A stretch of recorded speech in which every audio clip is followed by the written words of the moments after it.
खुलुमबाय बेयो बड'लेण्ड इंखं टेलिभिजन दिनै 2 अक्ट'बर 2022 रबिबार खालि सानसेनि बरादखौ नोंथांमोननि खाथियाव लाबोदों आं सदानन्द दैमारिया।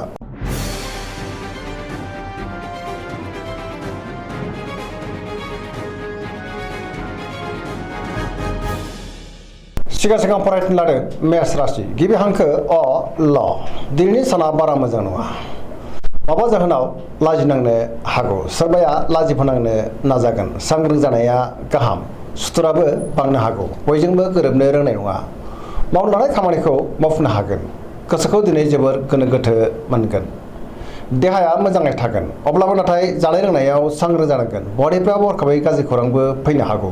रांखावरियाव मोजां, गोबां धोन आरजिनोबो हागोन। आयाबो बांगोन। बेफार फालांगियाव मोजां होनजायो। सोरबा लोगोनिफ्राय हेफाजाबखौ मोननोबो हागौ। न'खराव अननानै फैगोन। बिमा बिफानि अननाय आदरखौ मोननो हागौ। गोसोनि बोलोआ बांगोन। समाजाव मान मोनगोन। लाइमोनफ्रा हरखाबै गाज्रि खौरांबो मोननो हागौ। गोसोआ जोबोर उसुखुथु जागोन। फरायसाफ्रा दिनै फरायनायाव गोसो दुंखांगोन, अब्लाबो नाथाय नेगेटिभ एनार्जिनि गोहोमबो गोग्लैनो हागौ। सांग्रां जानाया गाहाम। वृष राशि गिबि हांखो इ अ ब दिनैनि साना मोजां आरो गाज्रिनि गेजेरजों बाबेरलांगोन। गोबां रोखोमनि हेंथा फैनोबो हागौ। मोनफ्रोमबो बिथिङावनो माबा नङा माबा मोनसे जेंना फैनो हागौ। मोजां खाबुफोरा दिनै गोमालांनोबो हागौ। गोसोखौ जोबोर गुलाय गुजाय मोनगोन। गोसोनि साननायफ्रा देबर नांनो हागौ। गोसोनि बोलोआबो लोरबां जागोन। मावनो लानाय खामानिखौ मावफुंनो हागोन। समाजाव मान मोनगोन। रांखावरियाव मोजां, अब्लाबो नाथाय खरसायाबो बांगोन। बेफार फालांगियाव मोजां होनजायो। आयाबो बांनो हागौ। न'खराव बिसि फिसायनि गेजेराव अननानै फैगोन। बिदा फंबायजों मोजां सोमोन्दो थागोन। देहाया मोजाङै थागोन। गुबुननि हेफाजाबखौ मोननो हागौ।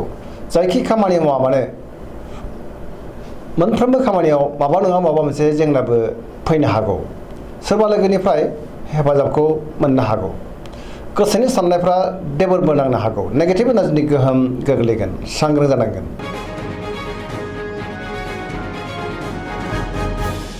मिथुन राशि गिबि हांखो क स दिनैनि साना जोबोर मोजां। पजिटिभ एनार्जिनि गोहोम गोग्लैगोन। मोनफ्रोमबो बिथिङाव जाफुंसारगोन। गियाननि आंखाल जानाय नङा। गोसोखौ दिनै जोबोर गोजोननाय मोनगोन। सोरनिफ्रायबा मोजां खौरां फैनोबो हागौ। गोसोआ दिनै जोबोर खुसि जागोन। देहाया मोजाङैनो थागोन। रांखावरियाव मोजां, आयाबो बांगोन। बेफार फालांगियाव मोजां होनजायो। न'खराव दिनै अननानै फैगोन। बिदा फंबायनिफ्राय हेफाजाबबो मोननो हागौ। गोसोनि बोलोआ बांगोन। मावनो लानाय खामानिखौ थि समावनो आरो गोरलैयैनो मावफुंनोबो हागोन। सोरबा लोगोनिफ्राय थोजासे अनसायनाय मोननोबो हागौ। गुबुनजों मोजां सोमोन्दो लाखिनोबो रोंगोन। बहाबा थाङोब्ला दिनै जोबोर मोजां आरो मोजाङैनो हान्थिनोबो हागोन। लाइमोनफोरनि गोसोआ दिनै जोबोर रमान्टिक जागोन आरो गावबा गावनि गोसोनि साननायखौ फोरमायलायनोबो हागोन। कर्कट राशि गिबि हांखो ड ह दिनैनि साना जोबोर मोजां। माबा मोनसे मोजां खौरां मोननोबो हागौ। गोसोखौ दिनै जोबोर गोजोननाय मोनगोन। लाइमोनफ्रा जोबोर खुसि जागोन आरो गावबा गावनि गोसोनि साननायखौ फोरमायलायनोबो हागोन। माबा मोनसे मोजां खौरां फैनोबो हागौ। सोरबा गोजाम लोगोजों बहाबा लोगो मोननानै गोसोखौ जोबोर गोजोननायबो मोनगोन। गोसोनि साननायफ्रा दिनै मोगथाङाव जाफुंनो हागौ। गोसोआव पजिटिभ साननाय फैगोन। गोथों आरो गोग्गो साननो रोंगोन। गियाननि आंखाल जानाय नङा। मावनो लानाय खामानिखौबो थि समावनो आरो गोरलैयैनो मावफुंनोबो हागोन। रांखावरियाव जोबोर मोजां। बेफार फालांगियावबो जोबोर मोजां होनजायो। न'खरावबो दिनै अननानै फैगोन। समाजाव लोगो लेवा बांनो हागौ। देहाया मोजाङैनो थागोन, अब्लाबो नाथाय जानाय लोंनायाव सांग्रां जानांगोन। गुबुननि हेफाजाबखौ मोननो हागौ। फरायसाफ्रा दिनै फरायनायाव गोसो दुंखांगोन आरो मोजां फिथाइ मोनफिननोबो हागोन।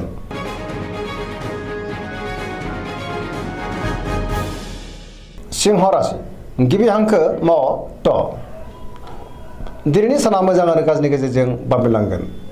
गोसोनि बोलोआ बांगोन, अब्लाबो नाथाय माबा नङा माबा मोनसे गोरोन्थिबो जानो हागौ। मावनो लानाय खामानिखौ मावफुंनोबो हागोन। सोरबा लोगोनिफ्राय हरखाबै गाज्रि खौरांबो मोननो हागौ। बहाबा दावबायनो एबा हान्थिनो खाबु मोनगोन आरो मोजाङैनो हान्थिनोबो हागोन। रांखावरियाव मोजां, मोननो गोनांखौबो दिनै मोननो हागौ बेफार फालांगियावबो जोबोर मोजां मुलाम्फा मोननो हागोन न'खराव अननानै फैगोन समाजाव मान मोनगोन गुबुननि गोसोखौ बोनो हागोन देहाया दिनै बारा मोजां थानाय नङा जानाय लोंनायाव सांग्रां जानांगोन बयजोंबो गोरोबनो गोब्राब जागोन गुबुननि थाखाय नाङा फाङा जेंनायाव गोग्लैनांनोबो हागौ गोसोआ दिनै जोबोर रमान्टिक जागोन आरो लाइमोनफ्रा गावबा गावनि गोसोनि साननायखौ फोरमायलायनोबो हागोन कन्या राशि गिबि हांखो प ट दिनैनि साना जोबोर मोजां गुबुननि थाखाय गोबां मोजां खामानि मावनानै होनोबो हागोन गोथों आरो गोग्गो साननो रोंगोन गियाननि आंखाल जानाय नङा गोसोआव पजिटिभ साननाय फैगोन रांखावरियाव मोजां अब्लाबो नाथाय खरसायाबो बांगोन बेफार फालांगियाव जोबोद मोजां देहाया दिनै मोजाङैनो थागोन न'खराव बिसि फिसायनि गेजेराव अननानै फैगोन गुबुननिफ्राय थोजासे हेफाजाबबो मोननो हागोन सोरजोंबा बाख्नाय जानोबो हागौ पजिटिभ एनार्जिनि गोहोमबो गोग्लैगोन धोरोमारि बिथिङावबो गोसो दुंखांगोन लाइमोनफ्रा जोबोर रमान्टिक जागोन आरो गोसोआ जोबोर खुसिबो जागोन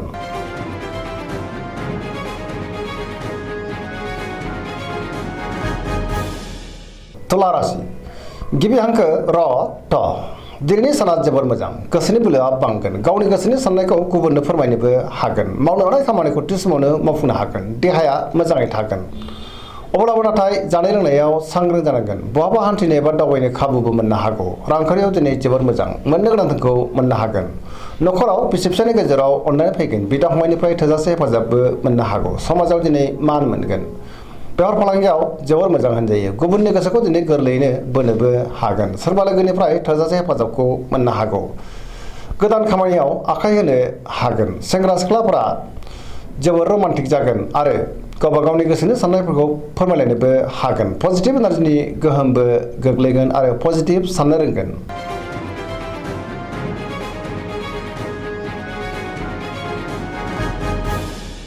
वृश्चिक राशि गिबि हांखो न स दिनैनि साना जोबोर मोजां बहानिफ्रायबा मोजां खौरां मोननोबो हागौ सोरजोंबा बाख्नाय जागोन गोबां मुंदांखा सुबुंजों दिनै लोगो मोनज्लायनोबो हागौ पजिटिभ एनार्जिनि गोहोम गोग्लैगोन बहाबा हान्थिनो एबा दावबायनो खाबुबो मोननो हागौ समाजाव दिनै लोगो लेवा बांगोन सोरबा गोजाम लोगोजों बहाबा लोगो मोननानै दिनै गोसोआ जोबोर गोजोनगोन गुबुननि थाखाय गोबां मोजां खामानि मावनानै होनोबो हागोन गोसोआव पजिटिभ साननाय फैगोन गोथों आरो गोग्गो साननो रोंगोन गियाननि आंखाल जानाय नङा मावनो हानाय खामानिखौबो थि समावनो आरो गोरलैयैनो मावफुंनोबो हागोन सोरनिफ्रायबा मोजां खौरां मोननोबो हागौ गोसोनि साननायफोरा दिनै मोगथाङाव जाफुंनोबो हागौ गोसोनि बोलोआबो बांगोन समाजाव बयजोंबो अनसायजागोन न'खराव अननानै फैगोन बिदा फंबायनिफ्राय थोजासे हेफाजाबखौ मोननोबो हागौ रांखावरियाव मोजां अब्लाबो नाथाय खरसायाबो बांगोन बेफार फालांगियाव दिनै जोबोर मोजां मुलाम्फा मोननो हागोन सरासनस्रायै दिनै साना जोबोर मोजां आरो मोजाङैनो बारग'लांगोन लाइमोनफ्रा जोबोर रमान्टिक जागोन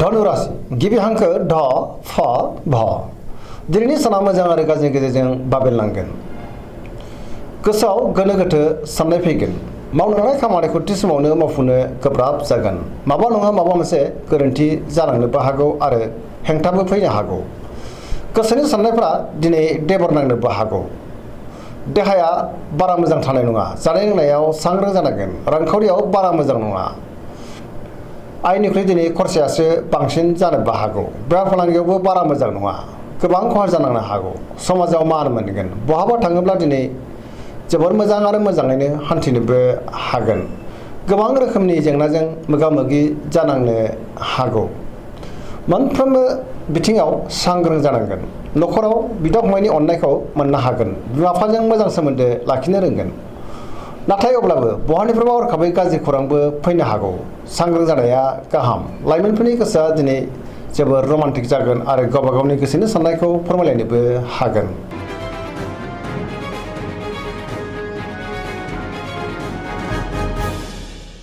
मकर राशि गिबि हांखो ख ज दिनैनि साना जोबोर मोजां गोसोनि साननाया मोगथाङाव जाफुंगोन मावनो हानाय खामानिखौ थि समावनो आरो गोरलैयैनो मावफुंनोबो हागोन गोसोआ दिनै जोबोर खुसि जागोन रांखावरियाव मोजां बेफार फालांगियावबो मोजां होनजायो आयाबो बांगोन गोबां मुंदांखा सुबुंजों दिनै लोगो मोनज्लायनोबो हागौ गुबुनजों मोजां सोमोन्दो लाखिनोबो रोंगोन सेंग्रा सिख्लाफ्रा जोबोर खुसि जागोन मोनफ्रोमबो खामानिखौ दिनै गोरलैयैनो मावफुंलांनोबो हागोन। गोदान खामानियाव आखाइ होजेननोबो हागोन। न'खरावबो अनलायनाय फैगोन। बिमा बिफानि अननाय आरो बोरखौ मोननो हागौ। बिदा फंबायनिफ्राय थोजासे हेफाजाबखौ मोनगोन। फरायसाफ्रा दिनै फरायनायाव गोसो दुंखांगोन आरो मोजां फिथाइ मोनगोन। धोरोमारि बिथिङावबो गोसो दुंखांगोन। सरासनस्रायै दिनै साना जोबोद मोजां आरो मोजाङैनो बारग'लांगोन।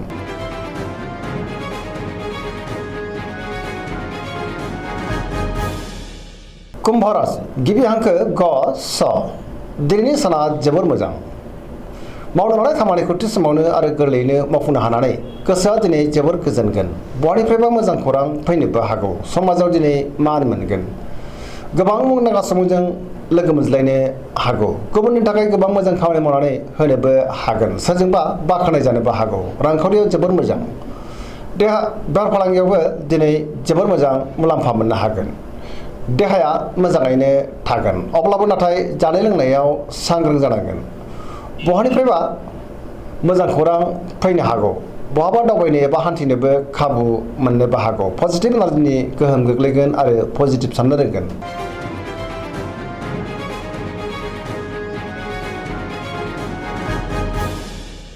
मीन राशि गिबि हांखो ड स दिनैनि साना जोबोर मोजां। बहानिफ्रायबा मोजां खौरां फैनोबो हागौ। गोबां खामानियाव दिनै मुखुब थागोन। गोसोआव पजिटिभ साननाय फैगोन। गोथों आरो गोग्गो साननो रोंगोन। गियाननि आंखाल जानाय नङा। गोसोनि बोलोआ बांगोन। गुबुनजों बाख्नायजानो हागौ। देहाया दिनै मोजाङैनो थागोन। अब्लाबो नाथाय जानाय लोंनायाव सांग्रां जानांगोन। रांखावरियाव मोजां। बेफार फालांगियावबो जोबोर मोजां होनजायो। न'खरावबो दिनै अनलायनाय फैनो हागौ। सोरजोंबा बाख्नायजानानै गोसोआ दिनै जोबोर गोजोनगोन। लाइमोनफोरनि गोसोआ दिनै जोबोर रमान्टिक जागोन आरो गावबा गावनि गोसोनि साननायखौ फोरमायलायनोबो हागोन। धोरोमारि बिथिङावबो दिनै गोसो दुंखांगोन। फरायसाफ्रा दिनै फरायनायाव गोसो दुंखांगोन आरो मोजां फिथाइ मोननोबो हागौ। सरासनस्रायै दिनै साना जोबोर मोजां आरो मोजाङैनो बारग'लांगोन। दिनैनि राशि फरायथिनाया एसेनोसै। जोबनायाव बेखौनो खावलायो जाहाथे नोंथांमोना सानफ्रोमबो जोंनि बे बड'लेण्ड इंखं टेलिभिजनखौ नायबाय थायो आरो साबस्क्राइब खालामो, लोगोसे लाइक खालामो आरो शेयार खालामो। एसेनोसै, गोजोन्थों।